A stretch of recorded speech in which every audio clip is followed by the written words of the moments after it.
Whoa, what up world? It's Rick the Ruler checking in again for another one. Today we got the Sega Saturn on deck.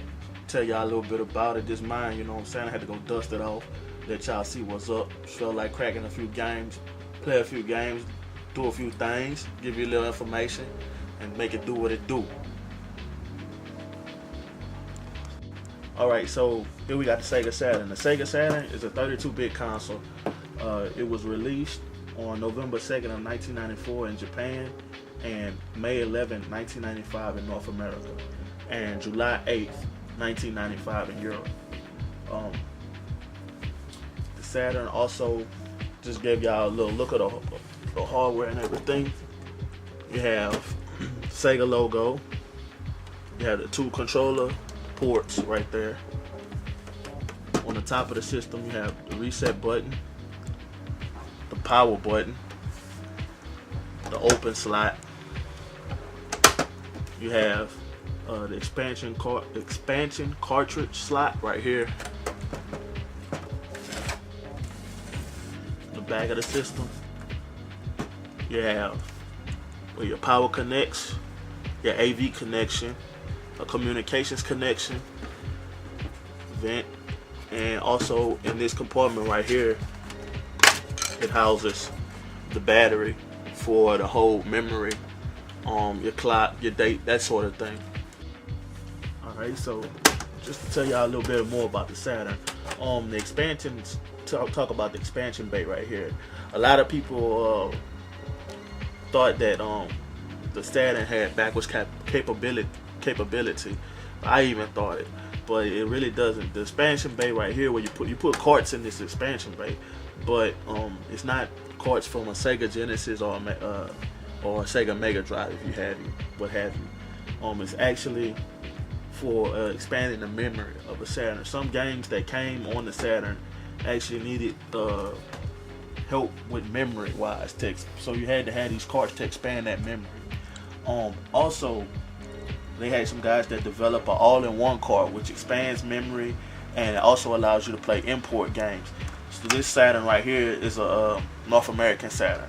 So I'm currently looking for a cart to play import games, because for most people who get a Saturn, you're getting it for the import games, because, and like I said, in Japan it was a very popular system. So a lot of Japanese games and well-known franchises actually came out for the Saturn, are really good. Also about the Saturn, there are a couple of different versions of the Saturn. I believe this is the second version. The other version has more oval shaped buttons instead of circular ones like I have.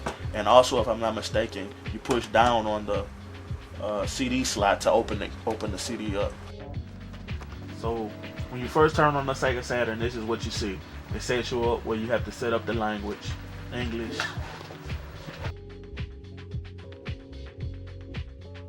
and you set up the clock.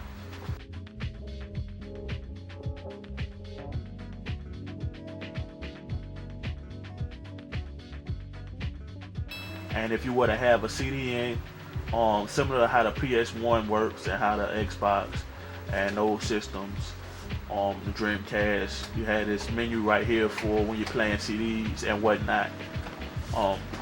Like I say, Sega Saturn, from what I remember, is the first to have something like that. I mean, you know, the Sega CD also could play CDs, but as far as like a menu or a semi-OS or a sub-OS or something like that, the Sega Saturn was the first that I'm aware of. Okay, so I wanted to show y'all what the Saturn looks like on the inside, because it's my only Saturn. I don't want to open it up, and they're very hard to find. So this is just a picture of the Saturn, the processors, the chips, just what it looks on the inside, pretty much. Just giving y'all a picture of that. It's where the expansion card slot that I was telling you about, that battery from that little port with internal memory. Your processors. Like I said, it had 6 processors. It had 2 CPUs. It was a very powerful system, but like I said, the downfall of it was that at the time it was hard for game developers to work with the Saturn. It was just very hard to integrate games into the Sega Saturn system. So that really hurt the system a lot, especially in North America. It really hurt it. But like I said, the game had a lot of franchises in Japan that actually were on the Saturn that helped it gain its popularity in Japan. So like I said, in Japan, it is a very popular system, or was a very popular system. So I mean, for anybody who's looking for a Saturn, if you're not really getting it for the import experience, I wouldn't really recommend it to you if you're not like a collector. If you just, a casual gamer or just a hardcore gamer just looking for a different experience, I wouldn't recommend a Saturn to you, like I said, unless you're looking for the import experience.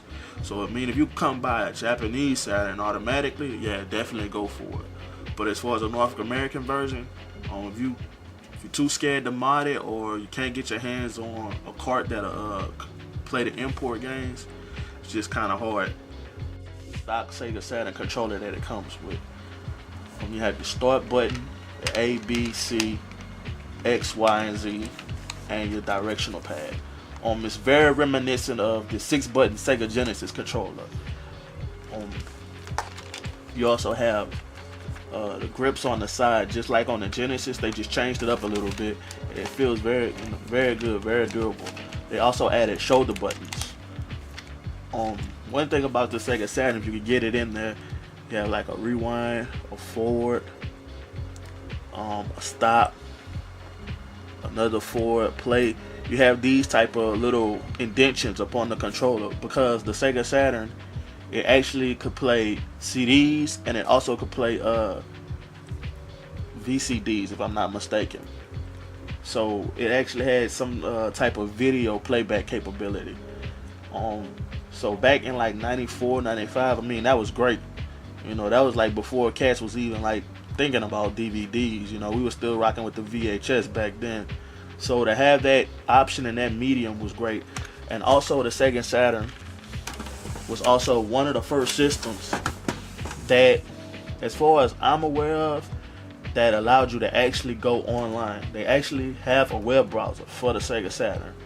I believe it's through this communications port that allows you to actually go online. It was one of the first systems that I know that I'm aware of that had that capability.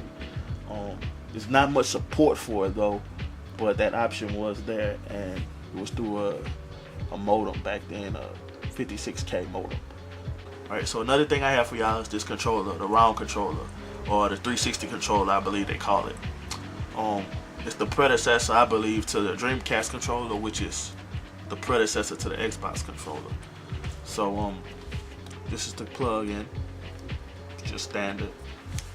Controller itself has an analog right there. It has the switch to turn from analog with the circle to the D-pad. Yeah, your D-pad. Start button, A, B, C, X, Y, Z. And instead of shoulder buttons, you actually have triggers. So the first time I'm aware that a controller had triggers. Started with the Saturn. Also another feature is the Connect is also removable. I think they had further development with this controller where it actually had attachments that plugged in to it. But I'm not really sure, because the controller itself is generally only used for a few Saturn games. The analog feature anyway is only used for a few Saturn games, not very many. So there it is, the Sega Saturn. Just final thoughts on it. I think it's a good system, especially for the import factor. That's the whole reason I bought the system. This is not a system I had from back in 95 or 95. I actually bought this system recently for collector's purposes, and also I wanted to get a few games for imported games. So I'm currently in the process of looking for some imported games. I have a few American games that I played just to test the system out to see if it worked, and just a few games that came out in America that came out on the system that I want. So like I said, man, here it is, the Sega Saturn, giving y'all a look at it, a little retrospective, kind of what I think about it. Appreciate you. Tachi81 on the camera doing his thing. You know how we do. That'll be easy. 1.